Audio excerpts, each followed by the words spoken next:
wealth will save you from everything. This is one of the greatest illusions in the world. Some of the bloodiest pages of history are written upon the bones of empires that believed in this illusion. Because today, you may expect me to tell you the story of a country's economic collapse, but I will tell you something else. This story is not about money. This story is about belief. It is about how the story a society tells itself becomes reality, and how that same reality eventually crushes it. And if you truly understand this, you will start looking at the world around you in a completely different way. Welcome to The Economic Historian, where the past explains the world we live in today. And this is Spain's story of collapse through wealth. Think about the year 1545. In the middle of the American continent, on the high plateaus of what is today Bolivia, a Spanish soldier accidentally struck a stone with his foot. The rock broke open. What do you think was inside? Silver. Pure, shining, untouched silver. And in that moment, the mine that historians would later call Cerro Rico, the rich mountain, opened itself to the world. A mountain so full of silver that legend claimed you could build a bridge of silver from Potosí all the way to Spain. And the legend goes even further. If the silver were not enough, the bridge could have been completed with bones. Because the number of indigenous people and African slaves who died in that mine exceeded 8 million. 8 million lives. Right now, I know the question in your mind. Fine, an empire became rich. So what happened next? And this is where history refuses to give you the answer you expect. History tells us that Spain built the most powerful empire in the world with that silver. And with the same silver, it experienced one of the fastest collapses in history. And this paradox is not a coincidence. It is a fundamental law of economics. It is a truth that great civilizations ignore and ordinary people often fail to see. Resources are not abundance. If you do not know how to manage them, resources become a trap. Let me ask you a serious question. What is money? Gold, silver, paper banknotes, digital numbers? Unfortunately, none of these are the real answer. These are tools, symbols, markers. Real money is collective belief. Money exists because a community agrees together that this object has value. Without that agreement, even the purest gold is no different from a stone. If this feels abstract, consider a concrete example. In the 7th century, China invented paper money. Think about that. A piece of paper made from tree bark, stamped with a seal. And people assigned value to it. They traded with it. They fought wars over it. Why? Because the emperor declared, this has value. And society believed it. The Maya civilization used cacao beans as money. Yes, the same chocolate you drink today once served to pay taxes. The system did not work because of some chemical property in cacao beans. It worked because of consensus. A collective story everyone agreed upon. Now return to 1545 and look at Spain. Suddenly, this country controlled 80% of the world's silver. What did it do? It spent.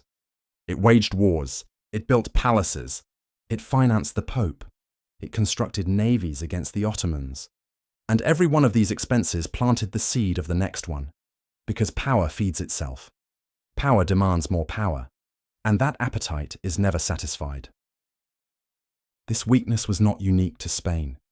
It is humanity's oldest disease. But the real story begins here. One that even academic books rarely emphasize. When Spain pumped silver into Europe, what do you think happened? Prices exploded. Historians call this period the price revolution or the Great Inflation. But for an ordinary German farmer of that time, these academic terms meant only one thing. Waking up in the morning and seeing yesterday's bread cost twice as much. Watching every saving you had evaporate. Realizing that the money you hoped to leave to your children had turned to dust.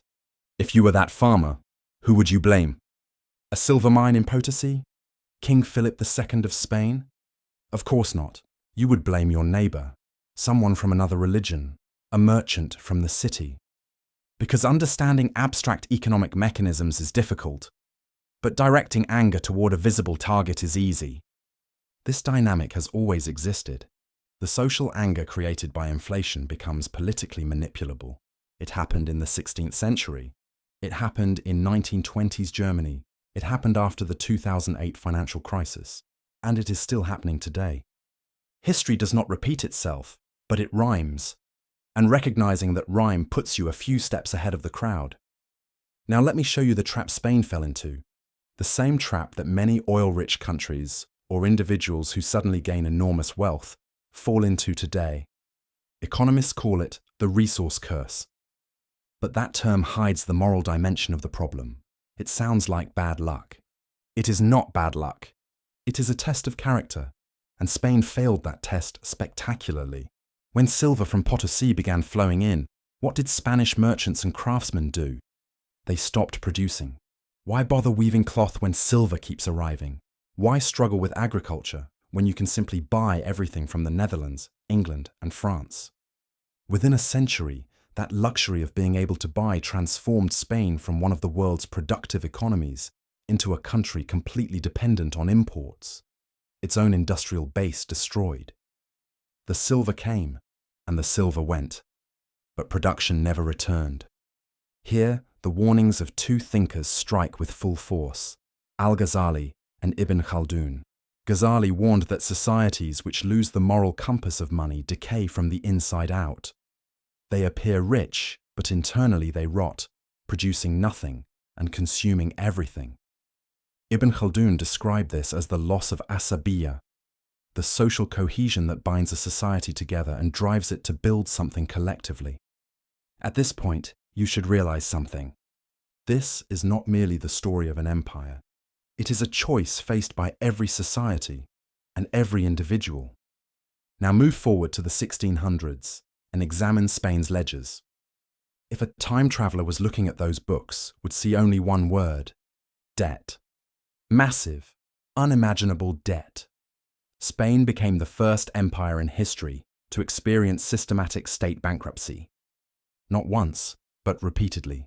In the years 1557, 1560, 1575, 1596, 1607, 1627, and 1647. For 2 centuries, the empire went bankrupt at regular intervals. Each time, bankers from Flanders, Genoa, and Portugal extended new loans because the silver of Potosí guaranteed future payments. Until one day, it no longer did. And here history suddenly reflects the modern world. Greece defaulted in 2010. Argentina has defaulted multiple times in recent decades. The United States now carries a debt exceeding $33 trillion, a number so large that the human mind struggles to grasp it. Every crisis follows the same mechanism. Debt is taken. Growth is financed. The growth is celebrated as if it were real. But the rotten foundation beneath that growth remains invisible until the inevitable day arrives. And when it does, the smallest share of the cost is usually paid by those who created the crisis. This is not coincidence. It is system design. But there is another part of the story rarely told. Why didn't Spain see this coming? Didn't advisors, philosophers, economists warn them? They did. In 1600, González de Chelorigo wrote, "Spain's wealth is not real wealth. It is an illusion that impoverishes the poor and flies away in the hands of the rich." No one listened.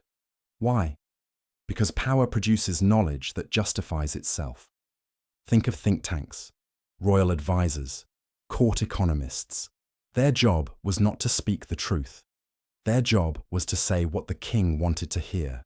Otherwise, they would lose their positions, privileges, and influence. And you do not need to look far to see this in the modern world. How many think tanks in Washington are funded by oil companies, defense contractors, or financial institutions? How many economic policies are shaped in lobbyist meetings behind closed doors rather than through democratic debate? Until the 1980s, stock buybacks in the United States were illegal. Companies repurchasing their own shares to inflate stock prices was considered market manipulation. Then the regulation changed. A lobby succeeded. Today, Fortune 500 companies spend about 70% of their profits not on research, wages, or infrastructure, but on stock buybacks. The name changed. The essence did not. What was a crime in the 1920s became a financial strategy today. And without understanding this transformation, it is impossible to truly understand modern markets. Now, return to Spain for the final scene. By the mid-17th century, the mines of Potosí were declining. Silver production fell, but royal spending did not. Wars continued. The Armada decayed. The production economy had been abandoned decades earlier and could not be revived. So what did Spain do? What could it do? It borrowed more. It raised taxes. Taxes impoverished the people. Poorer people paid fewer taxes. Lower tax revenue required more borrowing. This vicious cycle, the death spiral of an empire trying to survive on debt, should sound familiar, because it is still operating today, perhaps even in the country you live in. And whether you can see it depends largely on the education you received, the history you were taught, and the economic models presented to you. As the historian Kul Uchan once said, "History is written with the pen of the victors, and those pens always write the same story, the permanence of empire, the legitimacy of the current order, the eternity of power." But Spain's story is not a tragedy. It is a lesson. No resource alone can sustain a civilization. What sustains it is the collective agreement about how that resource should be used, a moral framework that places production before consumption. Money is a tool, not a purpose. Every society that turns the tool into an idol eventually collapses beneath it.